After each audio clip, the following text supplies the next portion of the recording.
ang mga giliw na tagapakinig. Narito ako upang ihayag ang isang paksa. Paano tumutugon ang mga kabataan sa mga isyong pag-ibig? Kabataan, pag-asa nga ba ng bayan? Cybercrime, bullying, at child abuse.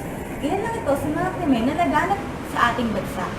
Ilan ito sa mga problema at mga malalaking issue na mahirap hanapan ng solusyon. Isa sa mga gasgas na kasabihan na ayon kay Dr. Jose Rizal na ang kabataan ay ang pag-asa ng bayan. Totoo nga ba ito? Ngunit alam ngayon ang mga krimen na ang kabataan mismo ang naging pasimuno.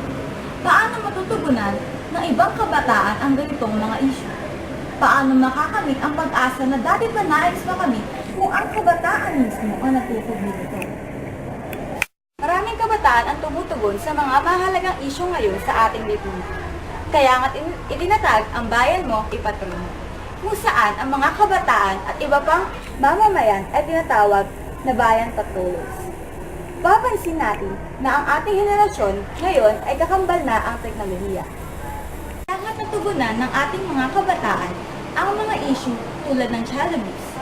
Gamit ang teknolohiya, nakukunan nila ng litrato ang mga issue at ipinapadala sa nakakataas para masolusyonan. Sa mga nangyayari sa kinalakihan kong bansa dahil itong talumpatikong ito ang isa sa mga pagtugon ko sa mga issue na nakakaapekto sa ating bansa.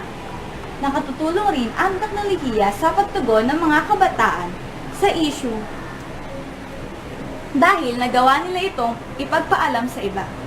Ngunit, huwag nga lang sa sobra dahil naging issue na rin ang pag-abuso sa teknolohiya at yun nga ang mga cybercrime at pagpasok na dito ang bullying. Bilang pagwawakas ng talumpatikong ito, nais ko lang ipabati na kahit gasgas na ang kasabihan ni Rizal, kung sasamahan naman ito ng gawa, mangyayari ang gusto nating makamit na para sa ating bayan at bilang isang kabataan. Sa pamamagitan ng talumpati, ganito ang naging pagtugon ko sa mga mahalagang issue ng ating lipunan.